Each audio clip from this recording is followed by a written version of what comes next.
একদিকে দাপুটে পারফরম্যান্স, অন্যদিকে বৃষ্টির বাধা। শেষ পর্যন্ত কে জিতল এই সিরিজ? মাঠে না খেলেও কি ট্রফি নিশ্চিত করে ফেলেছে বাংলাদেশ ক্রিকেট টিম, নাকি নিউজিল্যান্ড ক্রিকেট টিম এখনও ফেরার অপেক্ষায়? আরও থাকছে প্রতিবেদনে বাংলাদেশ এবং নিউজিল্যান্ডের মধ্যকার সাম্প্রতিক সিরিজ চলমান, যেখানে দারুণ ক্রিকেটের পাশাপাশি বড় ভূমিকা রেখেছে বৃষ্টি। প্রথমে আসি ওয়ানডে সিরিজে। 3 ম্যাচের এই লড়াইয়ে দারুণ পারফরম্যান্স দেখিয়েছে বাংলাদেশ। টাইগাররা সিরিজটি 2-1 ব্যবধানে নিজেদের করে নিয়েছে।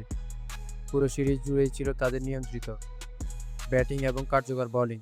বিশেষ করে গুরুত্বপূর্ণ মুহূর্তে ব্যাটসম্যানদের দায়িত্বশীল ইনিংস এবং বোলারদের ধারাবাহিক লাইন লেন্থ নিউজিল্যান্ডকে বারবার চাপে ফেলেছে। এই জয়টা শুধু স্কোর লাইনেরই জয় নয়, এটি আত্মবিশ্বাসের জয়, বড় দলের বিপক্ষে নিজেদের প্রমাণ করার জয়। এবার টি-20 সিরিজের প্রথম ম্যাচেই বাংলাদেশ দেখিয়ে দেয় তারা কতটা প্রস্তুত। দারুণ একটা দলগত পারফরম্যান্সে তারা ম্যাচটি জিতে নেয় এবং সিরিজে এগিয়ে যায়। ব্যাট হাতে আগ্রাসন, বল হাতে নিয়ন্ত্রণ, সব মিলিয়ে ছিল একদম পরিপূর্ণ ক্রিকেট। কিন্তু তারপরে গল্পে আসে টুইস্ট।